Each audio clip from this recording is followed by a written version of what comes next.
Diver spots an object poking out of the sea floor and frantically calls for backup.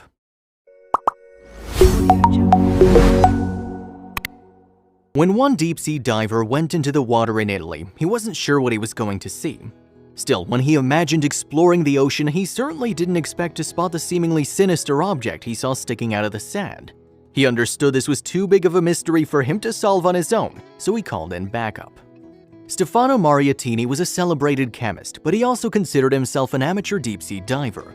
He'd explored many areas over the years, so when he decided to do some dive fishing while on vacation in Calabria, Italy, he wasn't concerned. What he most loved about diving was getting up close and personal with the various sea life found beneath the waves. He often dug through the sandy seafloor and vegetation in hopes of finding something unique. But when he dove 26 feet off the Ionian coast of Riace, something sticking out of the murky depths caught his eye. Despite feeling immediately unsettled, he swam closer to see if it was truly what he thought. Sure enough, he made out the curve of an elbow and 5 fingers. It was an arm. Immediately, one terrifying thought ran through Stefano's mind. Just across from his vacation spot was Sicily, the part of Italy with the most mafia connections. The term sleeping with the fishes came to mind, and he couldn't ignore the possibility. Could this arm sticking up from the sand belong to a corpse? Stefano knew there was only one way to find out, but it would mean getting even closer. He mustered up his courage and swam closer to the ghostly arm. To his relief, the closer he got, the less real the arm looked, and when he finally touched it, he had a startling realization. It wasn't a real arm, it was bronze. Sure enough, he saw the arm was attached to a statue. Though it was covered in muck and sand, it was clearly a tall statue lying on its side, and it wasn't alone down here in the sand. Stefano also made out a second statue, this one lying on its back directly next to the first one. He could tell these statues weren't just debris. Stefano quickly returned to the surface where he called the police. As they hauled the statues to the surface, everyone wondered what they were and where they came from. Rome, the capital city of Italy, is one of the oldest cities in Europe, and its rich history meant these statues could be more than just decaying trash. Though thousands of bronze statues were crafted during the days of the Roman Empire, only a few survived. Experts were vying to see the statues and to see if these were some of the few that stood up against time. The statues were sent to the National Museum in Reggio Calabria for cleaning and restoration. There, it was discovered that they'd been on the seafloor for over 2,500 years, and that they certainly weren't just discarded decorations. The statues were finally identified as original Greek bronzes from the 5th century BC, early classical period. These stunning statues may have existed with the likes of Alexander the Great and Socrates. Unfortunately, one complication made it hard to confirm anything else. See, the statues had been waterlogged for so long they were covered in dense secretions that obscured any detail around their faces. Thankfully, the restoration team in Florence could remove the residue, and what they found underneath showcased the artistry of ancient sculptors. They saw copper lips, silver teeth, eyes inlaid with ivory and glass, and even individual silver eyelashes. The details were astounding, but experts were still stumped as to who made them and who these statues represented. Statue A, where the open-mouthed statue is thought to be the work of Miron, while Statue B, where the wide-eyed statue is believed to have been made by Alcamenes, or pupil of Phidias. Though they look similar, both statues are believed to signify very different things. Statue A portrays a young warrior hero with a proud, powerful look, and Statue B is a more mature hero with a relaxed pose and gentler gaze. The theories about who these warriors are don't end with their looks, however. Experts may have even figured out their names. One theory is that Statue A is Tydeus, a warrior who ate the brains of the defender who mortally wounded him, and that Statue B is Amphiaraus, a prophet with wide-set eyes. Both were featured in 7 Against Thebes, a Greek tragedy by Aeschylus. When the statues were returned to their former glory in 1980, they were lauded as pristine artifacts from one of the most prosperous times in Italy's history. They were even given parades and featured on postage stamps. Still, though the statues were honored in multiple museums and thoroughly looked over by experts, one question remained. How did they end up under Stefano's gaze thousands of years after their creation? We'll never know for sure, but experts agree on one theory. They were likely en route from Greece to Rome when they were tossed overboard to lighten the ship's load. This is the most probable conclusion, since no shipwreck was found on the seabed. It's a tragedy the beautiful works of art were abandoned for so long, but there's another far less savory aspect to ancient Greek culture that is also left out of textbooks. Toilet paper is only a recent luxury. As a replacement, the Greeks wiped with pebbles and smooth stones, which were difficult to come by. In a pinch, shattered pieces of pottery were used. Some even etched the pieces with their enemies' names, totally worth the hemorrhoids. Gymnasium actually derives from a Greek word that meant school for naked exercise. Spotting someone on the bench press might have made for an awkward conversation. The ancient Greeks believed every bodily fluid had a specific taste. To diagnose illness, they'd take a sample of your phlegm, vomit, or excrement and have a sip. The question is, who would diagnose these poor doctors? Apparently, the Greeks never philosophized about safe feminine health practices. Instead, they viewed women as pure creatures with an aversion to the disgusting. To ward off disease, women were instructed to drink and be covered in the dung of cows and mules. Ever think you'd miss a pap smear? Women with illnesses weren't the only ones covered in excrement. If you needed a little pick-me-up, you could head down to the nearest farm and find some fresh dung to stick your face in. Oh, what we do for beauty. Women in ancient Greece were instructed to prevent pregnancy by rubbing oils on their privates. When that didn't work, they were told to squat and sneeze the pregnancy away. Unfortunately, this method only leads to babies named Gesundheit. Clean water's a commodity and no different in ancient Greece. Public bathing was a common practice even among wealthy citizens. They'd stew themselves in strangers' fluids without even rinsing after. Not exactly a great spa. If alcohol can kill bacteria, why not the ammonia in urine? Some ancient Greeks would rinse with human urine on a daily basis. Apparently, they thought it could make their teeth less yellow. Go figure, we'll stick with Listerine. The process called bloodletting was said to release illnesses from the body. A doctor would make an incision and let the affected blood leak out slowly. For serious afflictions, they'd resort to leeches. Ironically, this led to further death. Thank the ancient Greeks next time you accidentally cut someone off in traffic. They gave meaning to the gesture, which was meant to be phallic back in the 4th century BC.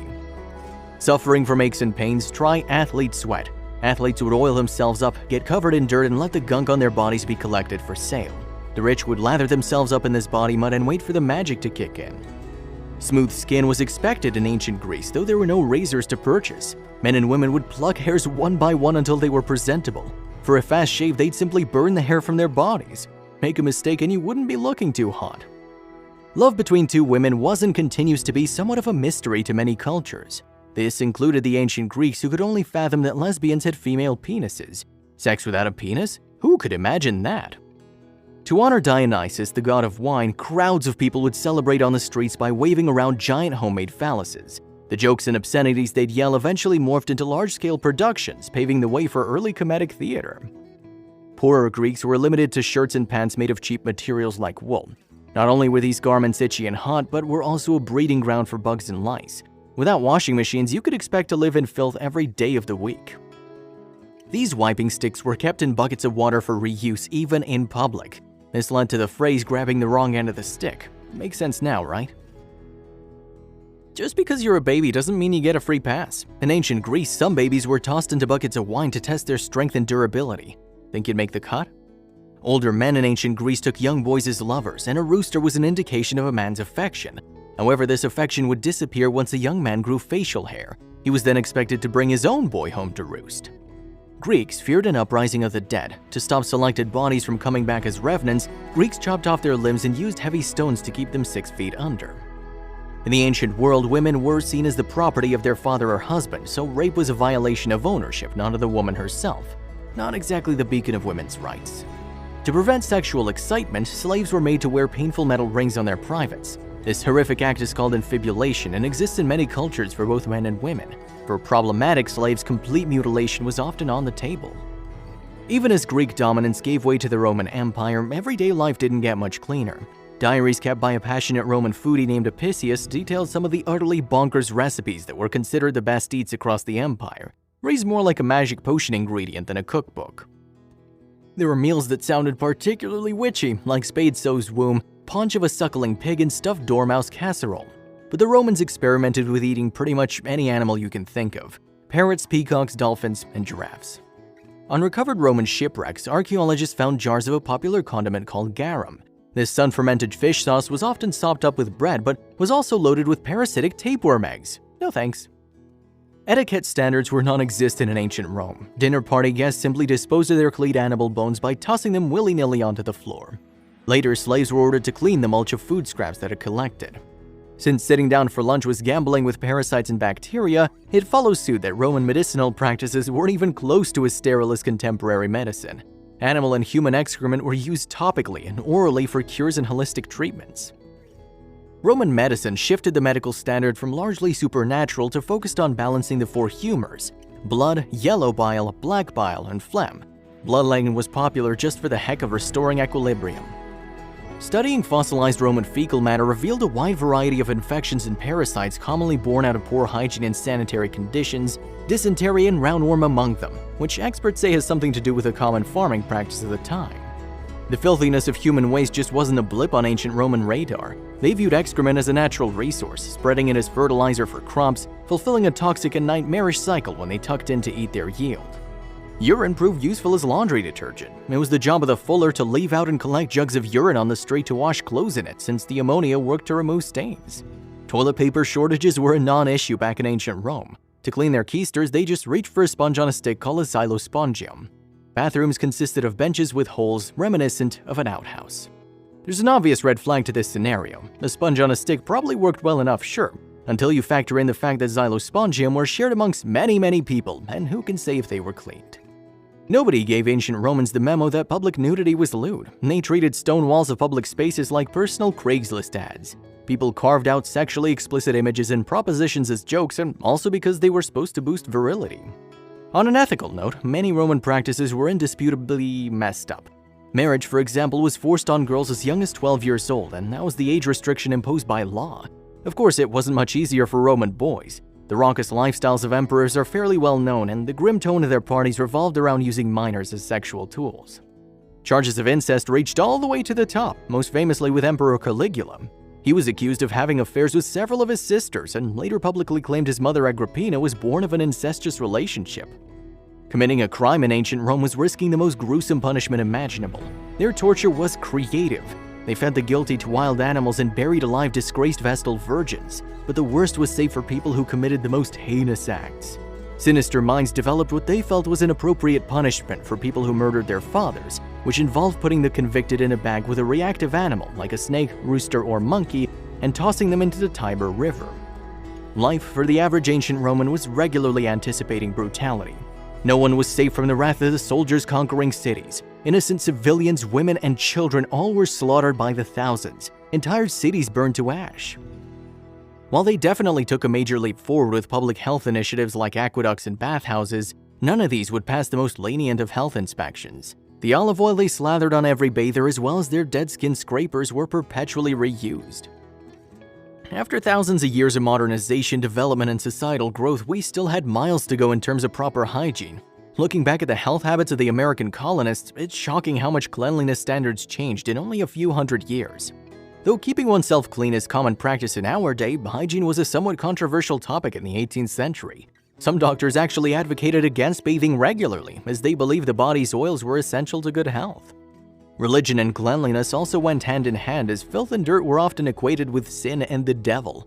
Morality came into play as well, as those who were clean looked like less likely to commit wrongdoings. While most rinsed their hands and faces each morning, full-body baths were uncommon among most men, women, and children. Infants, however, were bathed regularly, though this was more so in an effort to harden them than clean them.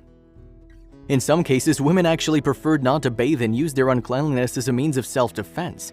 Using their body odor, they hoped to repel the unwanted advances of overly persistent men. Another determinant to bathing was the size of most wash basins, as the only extraordinarily wealthy could afford bathtubs large enough for an adult. Freshwater bodies like lakes served as basins for a sort of lower-class men, yet soap was rarely brought along. This was because lye soap, made from a mixture of animal fat, lye, and ash, was difficult to make and incredibly harsh on skin. Instead, this soap was used to wash clothing and dishes. Yet not all clothes were washed equally, as the process of drawing water, heating it, cleaning the clothes, and wringing them out to dry was a strenuous one. Therefore, only the dirtiest clothes, aprons, underwear, diapers, and the like were cleaned. Unfortunately, this meant that most blankets and bedsheets went unwashed, leading to frequent bug infestations.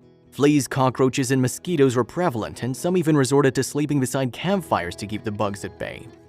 Lice were also a frequent nuisance, especially when it came to the powdered wigs that most upper-class colonists wore. Despite most men and women shaving their hands to prevent the bugs from nesting, their wigs served as the perfect place for lice. Washing the wigs did little to get rid of the infestation, leading colonists to coat themselves in bergamot, bay leaves, and other repellents. Unfortunately, the rich pomades used to style the wigs only served as a magnet for hungry lice.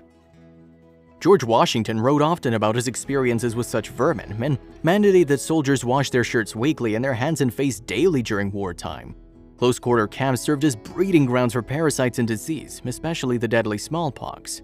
To keep camps in order, camp followers traveled alongside the military and tended to their sanitary needs. These individuals, who were mostly women and slaves, ensured that the soldiers' meals were properly prepared and washed, their uniforms as needed. When a man needed a shave, he visited a barber, who was typically a highly skilled man of color. Women, on the other hand, didn't shave at all, as common conventions dictated they show very little skin. For those women that did seek to remove hair, plucking was a standard option. Eyebrows won't tweeze themselves. 18th century medical journals suggest that depilatory creams, some of which utilized limestone and arsenic, were also used. Dental care was also somewhat of a mismanaged science, as most people had little concern for the health of their mouth. When toothaches did arise, remedies like chamomile, alcohol, and opium were used to dull the pain. In most cases, an extraction was required, though taking a trip to the dentist wasn't an option. Instead, sufferers visited their local surgeon, apothecary, barber, or even blacksmith to have a tooth pulled. For those that were conscious of their oral health, metal toothpickers were available for purchase. Unfortunately, these instruments were also used for a variety of other unsavory tasks, including picking the nails and scooping wax from the ears. On another level of unsavory, outhouses, or more specifically covered holes in the ground, served as bathrooms for most colonists. Chamber pots were also used, their contents simply dumped out of the window once full.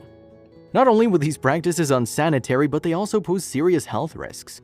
Feces and other contaminants would typically seep into the groundwater or run off into streams and lakes, leading to high levels of contamination. This perhaps is why disease was so widespread within the colonies.